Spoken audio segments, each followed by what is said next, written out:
बहुत स्वागत है। मैं हूं आपके साथ अंशिका पाठक।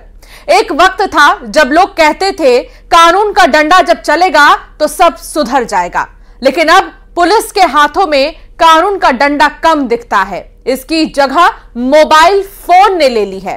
यह हाल सिर्फ पुलिस वालों का ही नहीं बल्कि कई अन्य डिपार्टमेंट्स का भी हो गया है। अस्पताल में नर्सेस काम कम और रील ज्यादा बना रही हैं, तो सड़क पर पुलिस ड्यूटी कम और फोन ज्यादा चला रही हैं। सवाल ये, अगर ऐसा ही हाल रहा तो ऐसे कैसे चलेगा? ऑपरेशन थिएटर बना रील्स का थिएटर। पुलिस के हाथ से गायब कानून का डंडा। पुलिस के हाथ में फोन, क्राइम पर पुलिस मौन। ऐसे कैसे चलेगा? सवाल तो पूछेंगे कि कैसे चलेगा ऐसे? क्या ऑपरेशन थिएटर रील्स बनाने के लिए है? क्या पुलिस की ड्यूटी फोन चलाने के लिए लगती है? क्या मरीज अस्पताल में रील्स देखने जाएंगे? और क्या आम जनता अपनी रक्षा खुद करेगी? जिस हाथ में कानून का डंडा होना चाहिए उस हाथ में मोबाइल फोन नजर आ रहा है। ये तस्वीरें छत्तीसगढ़ की हैं, जो कहती हैं अपराधी मस्त है, मरीज पस्त है और पुलिस नर्सेस फोन में व्यस्त हैं। ऐसे कैसे चलेगा?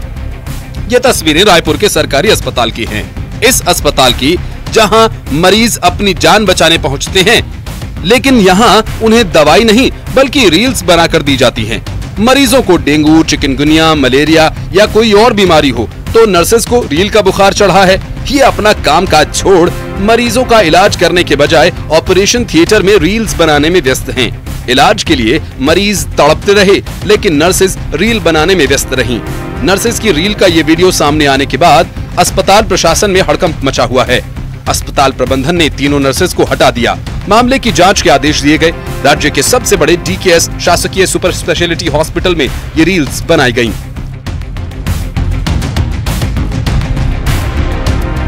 अब जरा खाकी वर्दी में इन साहब को भी देख लीजिए, जो ड्यूटी पर तैनात हैं। इन्हें देखकर तो अपराधी भी हंसते होंगे, कहते होंगे जब ऐसे पुलिस वाले हैं तो फिर डर काहे का? ड्यूटी के दौरान अधिकारी हो या पुलिस, काम में कम, मोबाइल में ज्यादा ध्यान रहता है। जब उनसे सवाल पूछा जाता है तो कार्रवाई की बात कहकर मामले को रफा दफा करने की कोशिश करते हैं। लेकिन अब सर ने तो कह दिया कि कार्रवाई होगी। ये बताइए कि क्या सिर्फ कहने मात्र से कार्रवाई हो जाएगी साहब? कार्रवाई कब होगी? क्या इन तस्वीरों को देखकर कह सकते हैं कि अपराध पर लगाम लग पाएगा? रायपुर से न्यूज़ 18 के लिए युगल तिवारी की रिपोर्ट।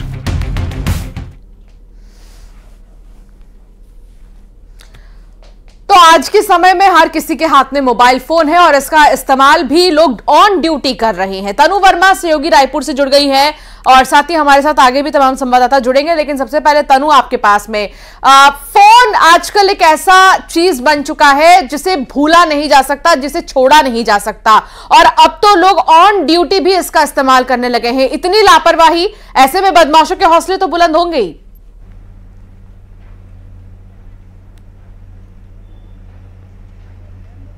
जी बिल्कुल, देखिए आज के युग में हर कोई जो है मोबाइल में इतना व्यस्त नज़र आता है, जिसके चलते काम के दौरान भी जो है लापरवाही वाले मामले जो है सामने आते हैं। आज हर एज ग्रुप के लोग जो है इंटरनेट के चकाचौंध में ऐसे डूबे हुए हैं, खासकर युवा जो है वो उन पर रील्स की खुमारी ऐसी छाई हुई कि इस दौरान वे समय, स्थिति और परिस्थिति को भी जो है नज़रअंदाज कर देते हैं। ताज़ा मामला राजधानी रायपुर के आज एक सरकारी अस्पताल से आया, जहाँ पर ऑपरेशन थिएटर में 3 नर्स जो है रील्स बनाते हुए नजर आ रही है। कोरोना काल में जिन नर्सिंग स्टाफ्स को कोरोना वॉरियर कहा जाता था, उनके द्वारा इस तरह से ये जो लापरवाही के मामले सामने आ रहे हैं वो बेहद ही शर्मनाक है। और इसको लेकर अस्पताल प्रबंधन ने हालांकि आज जो है तीनों नर्सों को हटा दिया है, जांच के निर्देश भी दिए गए हैं, लेकिन कहीं ना कहीं अस्पताल प्रबंधन पर इस तरह के लापरवाही वाले जो मामले सामने आ रहे हैं वो सवाल खड़े करते हैं। इसके साथ ही आज अक्सर हम देखते हैं कि चौक चौराहा पर पहले पुलिस वालों के हाथों पर डंडे हुए करते थे, लेकिन अब उनके हाथों पर जो है मोबाइल नजर आता है। और ऐसे में अपनी ड्यूटी के दौरान भी मोबाइल को लेकर लोग ऐसे डूबे हुए हैं कि वो अपने काम को भी जो है वो नजरअंदाज कर रहे हैं। और ये जो है एक गंभीर विषय है, चिंता का विषय है, और उसको लेकर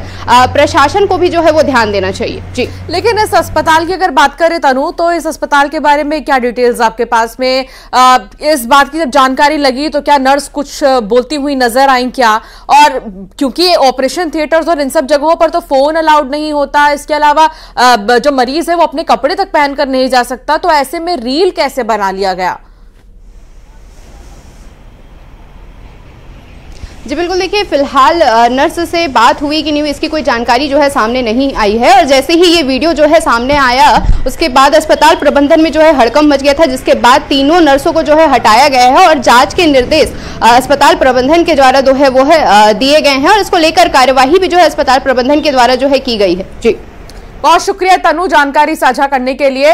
तो ये पूरा मामला रायपुर से सामने आया और रायपुर से सामने आने के बाद सवाल यही कि हाथों में मोबाइल फोन का इस्तेमाल इस कदर किया जा रहा है कि लोग ड्यूटी तक भूल जा रहे हैं। आगे बढ़ेंगे और बात इंदौर की भी करेंगे, जहां बुजुर्ग के साथ सेक्सटॉर्शन का मामला सामने आया। वीडियो कॉल कर अश्लील क्लिप बनाई गई, वायरल करने की धमकी दी गई और 50,000 रुपए भी मांगे गए। 30,000 रुपए दे चुका है पीड़ित बुजुर्ग। सीआईडी दिल्ली के अधिकारी बनकर कॉल कर रहे हैं ठग। पीड़ित ने क्राइम ब्रांच में शिकायत भी कर दी है। आप भी सावधान हो जाइए, सतर्क हो जाइए। अगर आपको भी कोई मैसेज या फिर कोई वीडियोस भेजा जाता है तो उसका रिप्लाई बिल्कुल भी ना करें। और ऐसे में सबसे ज्यादा टारगेट बुजुर्गों को बनाया जाता है जो अकेलेपन का शिकार होते हैं। और ठगी का भी मामला इसमें सामने आया। वो उसी के लिए वीडियो के लिए ब्लैकमेल कर रहे थे कि आप भी अगर वायरल आप पेमेंट नहीं दोगे तो वीडियो वायरल हो जाएगा आपका। क्या वीडियो बना लिया था? तो सर ऐसे कोई गलत हरकत वाला वीडियो बना के शेयर करने के। तो धमकी देकर 50,000 रुपए मांगे। मिथिलेश संवाददाता साथ जुड़ गए हैं। मिथिलेश, ग्राउंड जीरो पर पुलिस जब उतरी तो साइबर ठग एक्टिवेट हो गए और उनकी तरफ से ये ठगी की जा रही है। अब सेक्सटॉर्शन का शिकार एक बुजुर्ग हो गए हैं। जो लोग अकेलेपन का शिकार हो रहे हैं, क्या उन्हीं को टारगेट करते हैं ये ठग?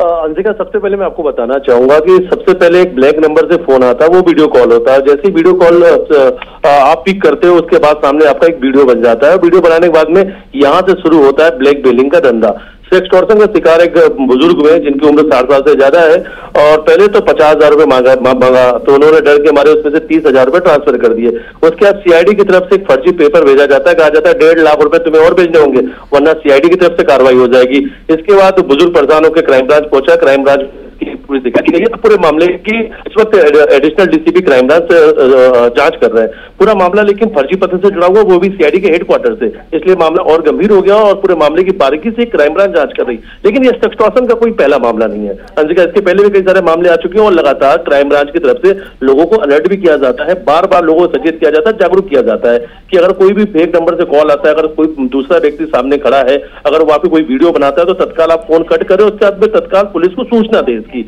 वरना आप सेक्सटॉर्शन के शिकार हो जाएंगे। और ऐसे ही कुछ मामला एक बार फिर से सामने आया। तो लगातार अब जो साइबर ठग है वो इस तरीके के ठगी की वारदात को अंजाम दे रहे हैं। एक बड़ा मामला सेक्सटॉर्शन सामने आया जिसमें बुजुर्ग शिकार हो गया है, लेकिन हालांकि पूरे मामले की जांच चल रही क्योंकि पूरा मामला जो है वो सीआईडी के फर्जी पत्र से जुड़ा हुआ है। ठीक है, बहुत शुक्रिया मिथिलेश जानकारी साझा करने के लिए। तो वहीं भोपाल में एनजीओ मैनेजर के आत्मदाह मामले में अपडेट आया है। पति पत्नी के विवाद के बाद फ्लैट में आग लगी, पति प्रदीप नायर जलकर मौत हो गई। पुलिस हत्या और आत्महत्या के आधार पर जांच में जुटी है। आग से मौत मामले में उलझे कई पेच। प्रदीप का पहली पत्नी से तलाक हो चुका है, दूसरी पत्नी निहारिका से उम्र छिपाकर शादी की थी। अन्य लोग विवाद का कारण हो सकते हैं। तो अभी इन तमाम चीजों को पुलिस खंगाल रही है, जांच पड़ताल कर रही है। लेकिन वो तस्वीर भी आप देख रहे हैं जब ये पूरा ही घर जलकर राख हो चुका। पति पत्नी के विवाद के बाद फ्लैट में आग लगी। आग कैसे लगी? और इससे पहले प्रदीप की एक पत्नी थी जिससे उनका तलाक हो चुका था और ये दूसरी पत्नी थी। में खासतौर पर अवधपुरी क्षेत्र में एक घटना घटित हुई थी जिसमें एक 48 वर्षीय युवक का पारिवारिक विवाद के पश्चात संध्यासक परिस्थितियों में आग से जलने की घटना हुई, जिसमें उसकी मृत्यु हो गई। और खासतौर पर उस पूरे मामले में जो भी साक्ष्य मिले हैं उसके एफएसएल की टीम ने बारीकी से उसका निरीक्षण किया है और जल्द ही उसके कारणों का पता लग जाएगा, क्योंकि उसके तत्कालिक उसके पहले एक विवाद हुआ था, लेकिन घटना के समय किसी अन्य व्यक्ति की वहां पर उपस्थिति अभी तक की जांच में नहीं पाया गया है। बहरहाल पुलिस सभी तथ्यों को ध्यान में रखते हुए जल्द ही निष्कर्ष पर पहुंच जाए।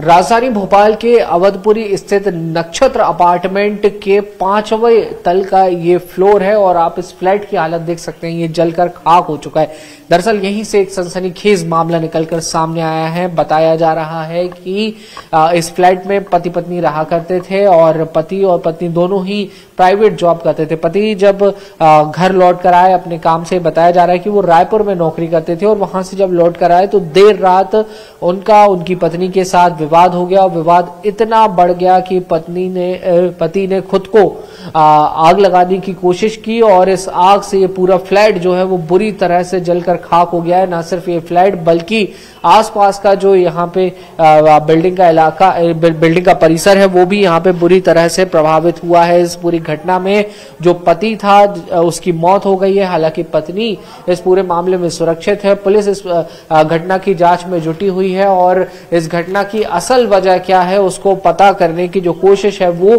की जा रही है। लेकिन इस घटना के सामने आने के बाद से यहाँ आसपास रहने वाले रहवासियों में दहशत का माहौल है। बहरहाल देखना होगा कि ऐसी क्या विवाद हुआ जिसके चलते इतनी बड़ी घटना को अंजाम दिया गया और इस पूरे मामले में पत्नी के जब बयान होंगे और उसके आधार पर पुलिस की जांच आगे बढ़ेगी तो कई खुलासे भी हो सकते हैं। वीडियो जर्नलिस्ट सैयद अवर के साथ न्यूज़ 18 के लिए भोपाल से वासु चौरे।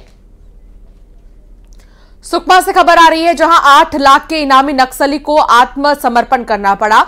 नक्सली संगठन के सक्रिय कमांडर ने सरेंडर कर दिया है। नागेश उर्फ पेड़कम ने आत्मसमर्पण किया है। पुनर्वास नीति और जिला पुलिस की पूना नरकोम अभियान से प्रभावित होकर उसने सरेंडर किया।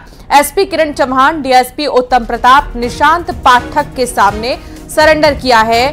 ताड़ मेटला समेत करीब 10 बड़ी घटनाओं में वो शामिल था।